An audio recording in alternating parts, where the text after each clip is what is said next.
할렐루야. 네, 이 새벽에 나오신 여러분이 우리 주님의 축복과 은혜가 함께하기를 간절히 바랍니다. 자, 잠언은 1장부터 9장까지 지혜라는 주제를 가지고 우리에게 말씀을 전해주고 있습니다. 지혜가 누구냐? 곧 지혜는 곧 그리스도다. 그리스도란 말은 그분이 바로 이 땅에 오신 예수 그리스도, 예수님임을 우리에게 설명해 주고 있습니다. 우리가 어제 잠언 8장부터 8장 1절부터 21절까지를 묵상했는데 17절 말씀을 다시 읽어보면 나를 사랑하는 자들이 나의 사랑을 입으며 나를 간절히 찾는 자가 나를 만날 것이니라. 성경은 말씀합니다. 나를 사랑하는 자들, 다시 말하면 지혜를 사랑하는 자, 곧 예수님을 사랑하는 자들이 예수님의 사랑을 입을 것이다. 간절히 예수님을 찾는 자가 예수님을 만날 것이라고 성경은 말씀하고 있습니다. 바로 예수님을 지혜로 이렇게 표현하고 있습니다. 그 지혜를 하나의 의인화법으로 사람처럼 표현하는데 그것은 곧 그리스도를 설명하고 있습니다.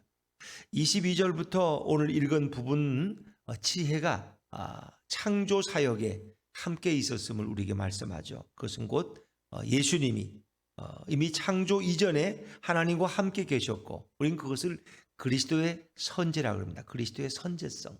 그가 창조 이전에 이미 존재했다는 거예요. 그리고 창조 사역에 함께 동역하셨음을 성경은 우리에게 말씀하고 있죠. 자, 우리 22절, 23절 말씀을 다시 한번 읽어봅니다. 22절, 23절입니다. 시작. 여호와께서 그 조화의 시작 곧 태초에 일하시기 전에 나를 가지셨으며 만세 전부터 태초부터 땅이 생기기 전부터 내가 세움을 받았나니. 아멘. 여호와께서 그 조화의 시작 곧 태초에 일하시기 전에 나를 가지셨으며, 태초에 일하기 전이라는 것은 이 모든 세상을 창조하기 이전에, 이 세상을 창조하기 전에 하나님이 나를 가지셨다. 여호와께서 세상을 창조하기 전에 이미 나를 가지셨다는 표현은 마치 잘못 읽으면 나를 소유했다는, 그리고 나를 만들었다는 이런 의미로도 읽을 수 있지만 이것의 원래 의미는 바로 나와 함께 계셨다는 거예요. 나를 함께 계셨까. 성부 하나님께서 성자 그리스도를 동역자로 세우시고 임명했다는 것입니다. 그런 의미를 가지고 있습니다. 성부께서 성자를 임명하시고 그를 창조의 동역자로 세우셨음을 말씀하고 있습니다. 그래서 나를 가지셨다는 것은 곧 예수님과 함께 계셨다는 것을 의미하는 거죠. 23절 만세 전부터 태초부터, 태초 만세전, 이것은 세상이 창조되기 이전을 가리키는 거죠. 그리고 이 땅이 생기기 전에 내가 세움을 받았나니, 같은 의미입니다. 하나님이 나와 함께 계셨다는 것입니다. 내가 세움을 받았다. 24절 25절도 같은 내용이죠. 24절 25절 시작. 아직 바다가 생기지 아니하였고 큰 샘들이 있기 전에 내가 이미 났으며 산이 세워지기 전에 언덕이 생기기 전에 내가 이미 났으니. 났다는 것은 내가 이미 활동하고 있었고 내가 존재하고 있다는 거예요. 내가 이미 났다. 그것은 활동하고 존재하고 있었다. 바다가 생기지 아니했고 큰 샘들이 있기 전에, 산이 세워지기 전에, 언덕이 생기기 전에 내가 이미 존재했다. 이것을 우리는 그리스도의 선제라고 말합니다. 그분이 이미 창조 이전에 존재하셨다. 왜? 그분은 바로 하나님이시기 때문에 하나님과 함께 계셨다는 것입니다. 자, 그리고 이제 그분이 그 창조 사역에 동참하셨음을 가리키는 말씀이 소개되죠. 자, 27절, 28절, 27절, 28절 같이 읽습니다. 시작. 그가 하늘을 지으시며 궁창을 해면에 두르실 때에 내가 거기 있었고 그가 위로 구름 하늘을 견고하게 하시며 바다의 샘들을 힘있게 하시며 29절. 바다의 한계를 정하여 물이 명령을 거스르지 못하게 하시며 또 당의 기초를 정하실 때에, 그것은 하나님께서 지금 창조의 사역을 진행하고 계시는 거예요. 진행하고 하늘을 지으시고 궁창을 해면에 두르실 때 내가 거기 있었다는 것은 창조에 동역하셨다는 거죠. 예수님은 하나님과 성부 하나님과 함께 성자 하나님 또 성령 하나님은 그 창조 사역에 함께 계셨다는 것입니다. 함께 있었다. 그래서 요한복음 1장 2절에 보니까 그가 태초에 하나님과 함께 계셨고, 요한복음 1장 3절 만물이 그로 말미암아 지은 바 되었으니 지은 것이 하나도 그가 없이는 된 것이 없다. 여기서 말하는 것은 말씀의 선제성, 그 말씀은 곧 그리스도를 가리키는 거죠. 요한복음에서는 만물이 그로 말미암아 예수님으로 말미암아 지은 바 되었다. 세상의 모든 지은 것이 그리스도가 없이는 된 것이 없다. 예수님이 거기 개입하지 않고는 존재하는 것이 아무것도 없다.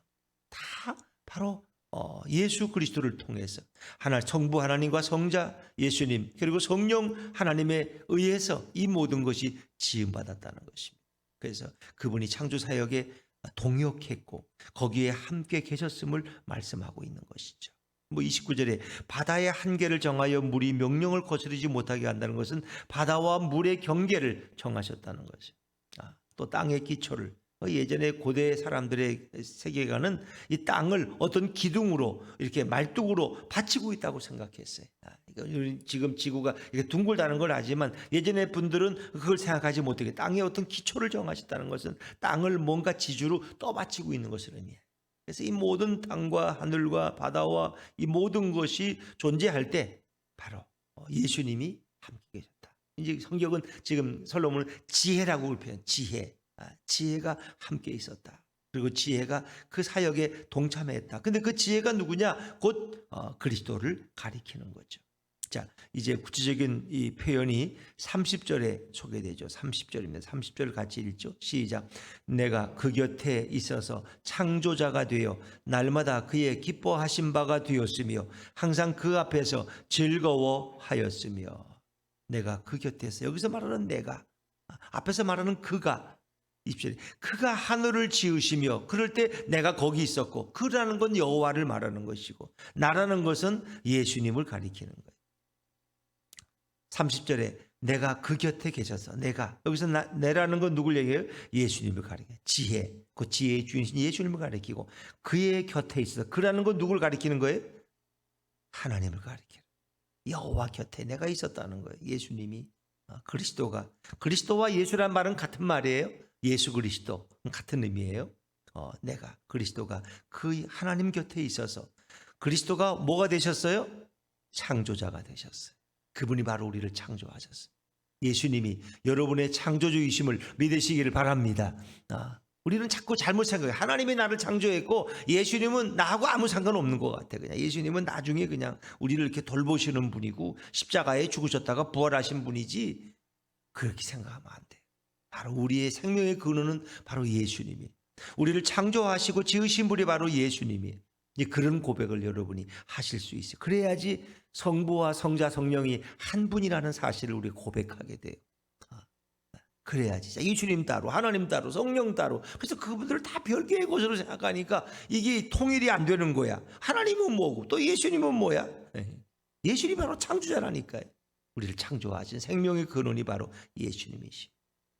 내가 그 곁에 서서, 예수님이 하나님 곁에 계셔서 바로 모든 것을 창조하신 창조주가 되어서 날마다 그의 기뻐하신 바가 되었으며, 날마다, 이것은 마치 하나님이 예수님을 보시고 기뻐하시는 모습처럼 이렇게 읽혀지기도 하죠. 근데 어찌 보면 창조주이신 예수님 스스로가 스스로 기뻐하시는, 이 세상을 창조하시고 그분 자신이 기뻐하시고 또 항상 하나님 앞에서 예수님도 즐거워하셨다는 거예요.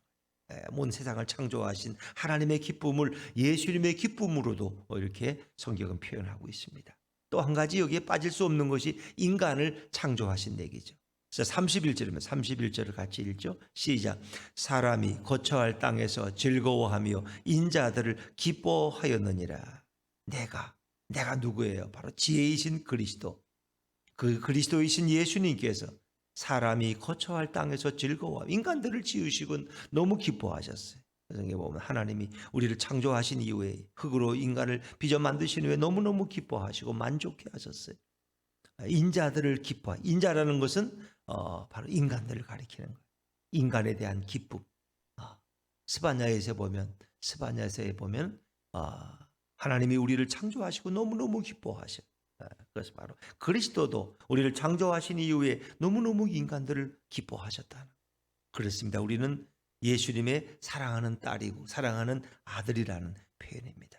주님은 우리를 창조하시고 너무 기뻐하셨어요. 우리가 그런 부모님이 나를 낳으시고 얼마나 기뻐하셨던가. 뭐 그런 기록들, 그런 문장들이 있잖아요. 하나님이 우리를 창조하시고 예수님이 우리를 창조하시고 너무너무 기뻐서 즐거워하시는 그런 모습을, 우리를 창조하시고 기뻐하셨던 그 예수님께서는 오늘날도 이 코로나 가운데서도 재난 가운데서도 우리와 동행하시며 우리를 기뻐하신다는 것입니다.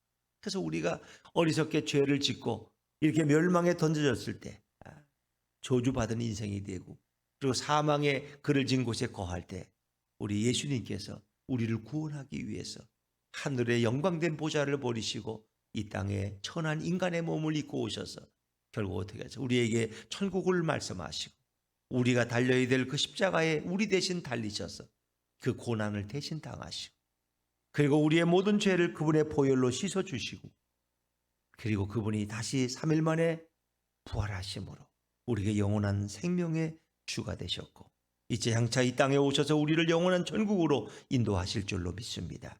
근데 그 예수님은 오늘도 성령으로 우리와 함께하고 계세요. 우리 안에 임재해 계시고 오늘도 우리와 동행하고 계십니다. 자, 이제 그렇게 좋으신 그 예수님을 우리가 다 믿고 영접하고 받아들여야 되지 않아요? 그래서 다 내게로 오라는 것입니다. 초청의 말씀이 32절부터 34절까지 나오죠. 초청의 말씀이에요. 자, 32절, 33절 같이 읽죠. 32절, 33절 시작. 아들들아 이제 내게 들으라. 내 도를 지키는 자가 복이 있느니라. 훈계를 들어서 지혜를 얻으라. 그것을 버리지 말라. 버리지 말라. 내게 오라는 것. 수고하고 무거운 짐진 자들아 다 내게로 오라. 내가 너희를 쉬게 하리라. 주님 오늘도 우리를 부르시는 거예요. 나는 길이요 진리요 생명이니 나로 말미암지 않고는 아버지께로 올 자가 없다. 내게로 오라는 것입니다. 내게 와서 들으라는 겁니다. 듣는 자가 생명을 얻을 것이라는 거예요. 훈계를 들어서 지혜를 얻으라. 그것을 버리지 말라.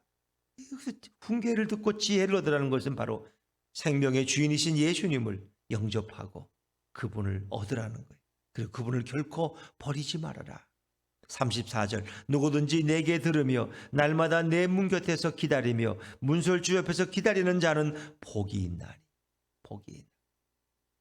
내가 너에게 말하노니 내 말을 듣고 또 나 보내신 이를 믿는 자는 영생을 얻었고 심판에 이르지 아니하나니 라는 주님의 말씀이 있죠.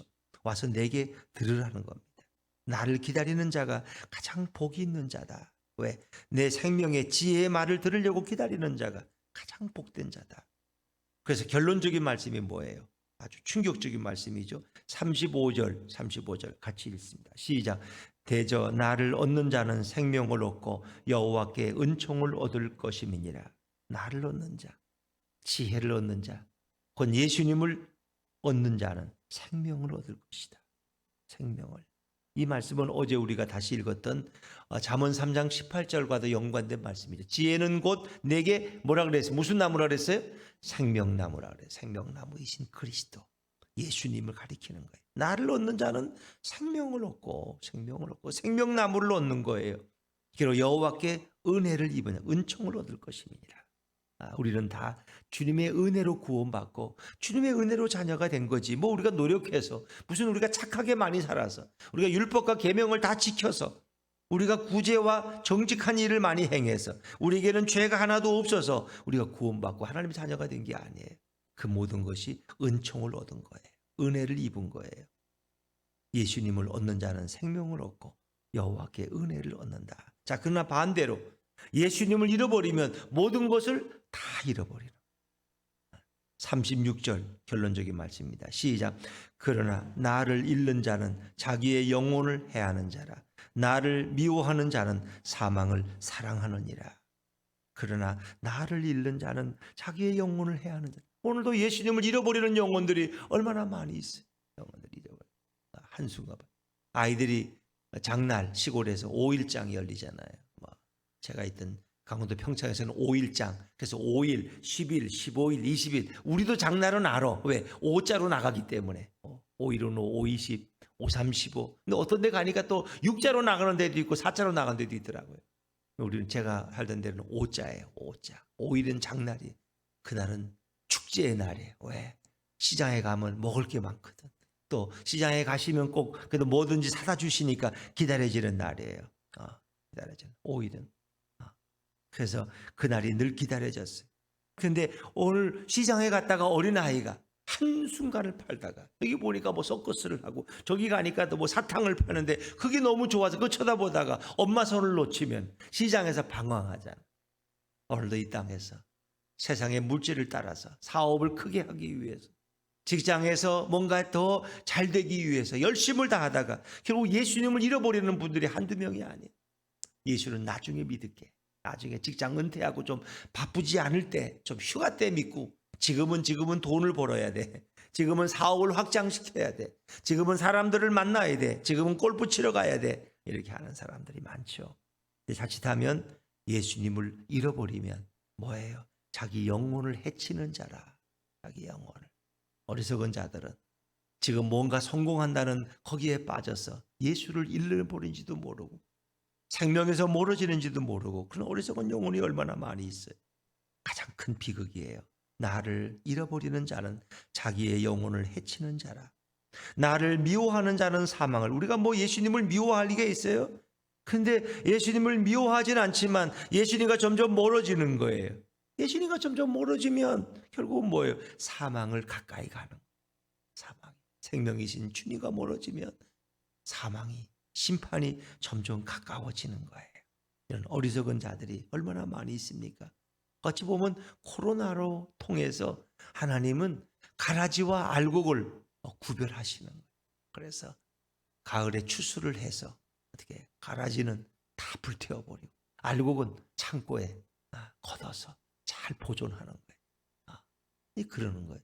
이 코로나가 오니까 딱 갈라져요. 알곡과 가라지가 딱 갈라져. 알곡들은 이 재난 가운데 더 하나님을 찾고 더 하나님을 의지하고 예수님을 믿지 않으면 지금은 살 수가 없어. 그런데 가라지들은 점점 서서히 멀어지기 시작하는 이런 핑계 저런 핑계가 너무 많이 생겨서 여러분 다시 이 믿음을 회복할 수 있을까? 너무 안타까운 거죠. 예수님을 잃어버리면 모든 것을 잃어버리는 거예요. 예수님을 얻으면 모든 것을 다 얻는 거예요. 아주 결론은 분명해. 나를 얻으면 너는 생명을 얻고 여호와께 은혜를 입는다. 나를 잃어버리면 너희 모든 것을 다 잃어버린 것이고 너희 영혼을 해치는 자라. 그렇습니다. 예수님과 가까운 것이 우리의 복이라는 날마다 우리 주님과 가까이 하시고 우리의 생명 되신 예수님을 모시고 그분을 주인 삼고 그분과 함께 걸어가는 행복한 인생들이 다 되시기를 주의 이름으로 축원합니다.